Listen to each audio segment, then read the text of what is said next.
Hi guys, I'm James. I'm diagnosed with type 2 diabetes. So, wala ako ng baseline ng sugar kung gano'n siya kataas ngayon.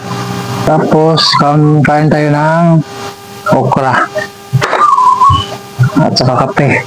Itong kape. Black garlic coffee, 10 in 1. So,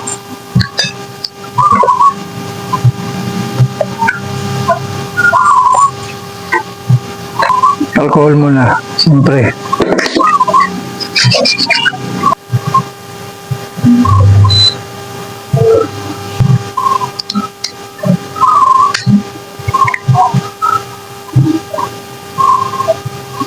Kutin daw siya para matanggal yung yan na.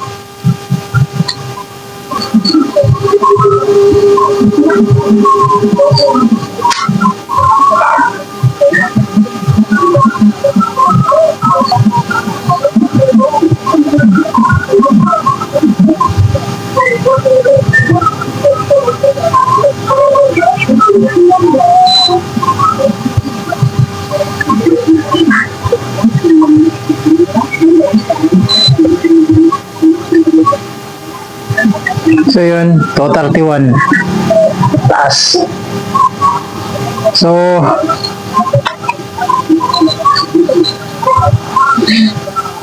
ito yung gagawin natin. Kain tayo ng okra. Nilagyan natin ng konting asin, lemon at saka paminta, yung pepper powder. Tapos yung tayo nito binili natin, in-order natin. Siguro lagay ko na lang sa comment section yung yung link nila. Hindi to sponsor binili ko lang.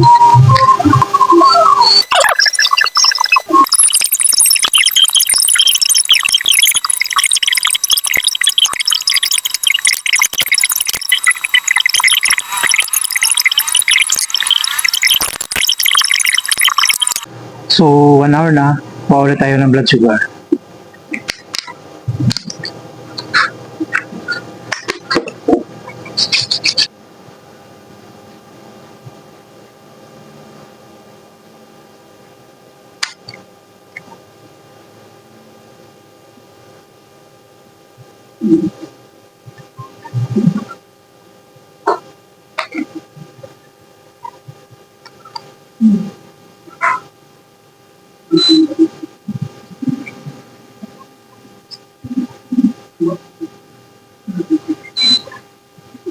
Oh, man.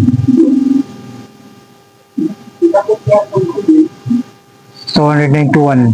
So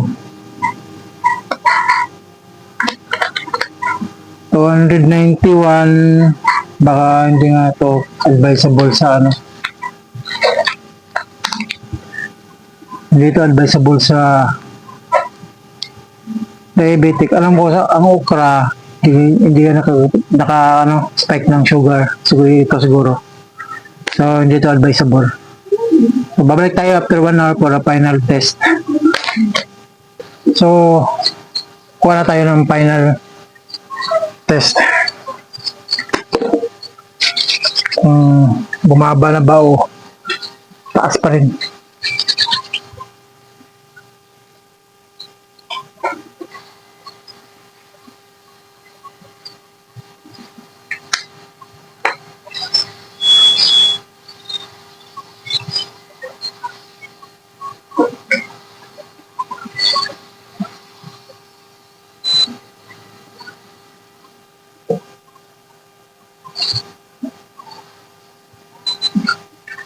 Yun, 170. Ayos. So, di ko alam kung saan siya nag-trigger kanina sa kape ba o sa kuha na lang siguro ulit ng ibang demo dun sa kape. Siguro iwalay ko na lang, hindi nito kasabay para malaman din. So, ngayon 200 plus kanina, 291 din. So, naging 170. So, yan lang. Salamat sa panonood. Thank you.